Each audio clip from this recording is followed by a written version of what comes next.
It's about time for some tech news, so it's a good thing that LastPass sponsored this episode. Otherwise, it might never have been tech news time at all. Thanks, LastPass. Love you. What I don't love is the fact that the European Parliament just passed their copyright directive legislation. The directive has been argued about for more than 2 years, with two specific clauses, Article 11 and 17, singled out for their potentially disastrous effect on the open internet.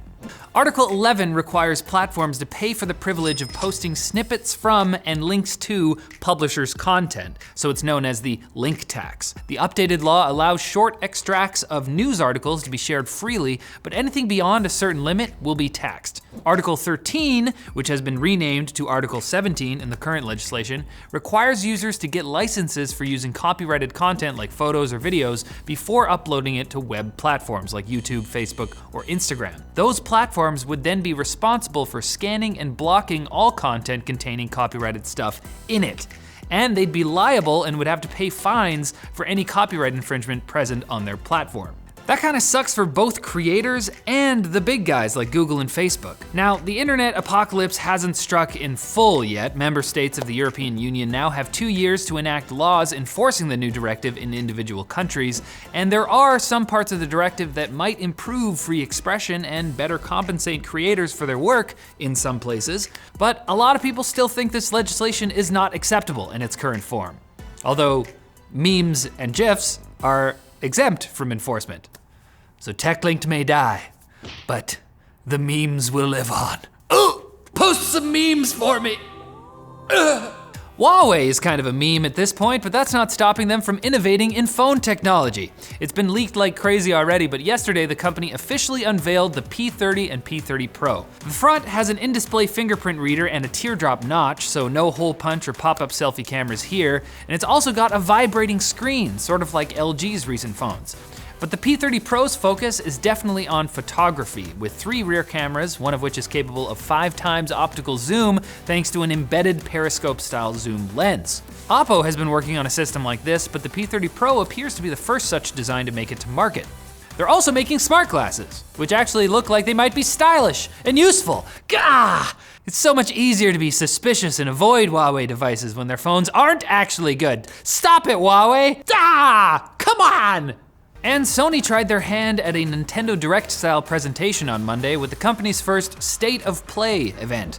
Unfortunately, there wasn't much in the way of video game meat to speak of. We got a celebration of the fact that Sony has sold 4.2 million PlayStation VR headsets in the 3 years since launch, and accordingly, Sony is bringing 25 new VR titles to PS4 in the next few months, including the story-driven action game Blood and Truth, an Iron Man VR game, and VR versions of Five Nights at Freddy's and No Man's Sky. We got some trailers for other games as well, but what we didn't get was teases for new hardware. We basically know the next 5 Xboxes that are coming out. What's going on behind the scenes, Sony? I guess you don't need to leak details when you already cornered the high-end console market. Got 'em. Now it's time for Quick Bits, brought to you by LastPass. Look, the human brain can only store so much information. Give yours a break by letting LastPass fill in your usernames and passwords for you. LastPass allows you to keep track of your passwords easily, so you have the brain power to do more important stuff. They protect your data at every step and can even suggest more secure passwords so you don't use password123 for 123 different websites. Plus, if you need to share passwords with others, LastPass makes it easy and safe. So if you're ready to get safe and secure, click the link below to find out more about LastPass. Thanks again to LastPass for sponsoring this episode of Techlinked. Now, on to the Quick Bits. The Huawei P30 Pro may have a camera with 5 times optical zoom, but Oppo is hot on their heels with the Reno, which will apparently have a 10 times optical zoom, if a leaked video is any indication. I can't help but feel we're losing the appreciation for super zoomed in memes that lose all clarity. I wanna zoom in on someone's face and see a blurry mess, not high resolution acne. Stop it, Dennis, stop zooming in. What stop! The eternal battle between Apple and Qualcomm continues, as eternal battles do.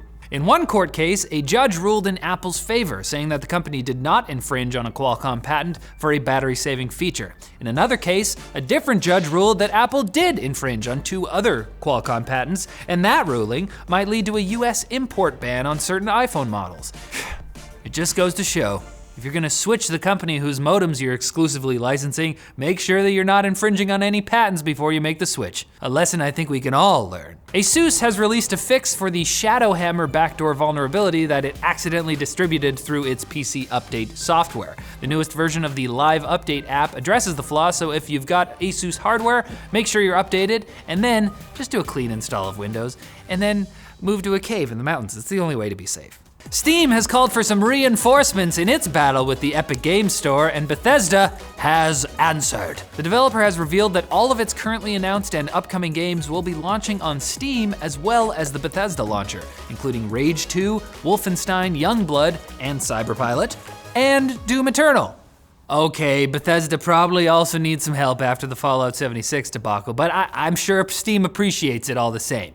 And Xiaomi has demonstrated a 100-watt charger that managed to completely fuel up a 4,000 milliamp hour battery in just 17 minutes without exploding. Dang, Lil Rice ain't so little anymore. Yeah. Cause Xiaomi, It's little rice. Xiaomi means little rice. Yeah. So use me for rice. And also guess what? This episode is over. Thanks for watching, everybody. If you liked it, there's a button for that. And if you wanna subscribe, there's also a button for that. We'll be back on Friday, so see you then. Now I'm gonna press the see you later button. Boop. No, I still have to leave.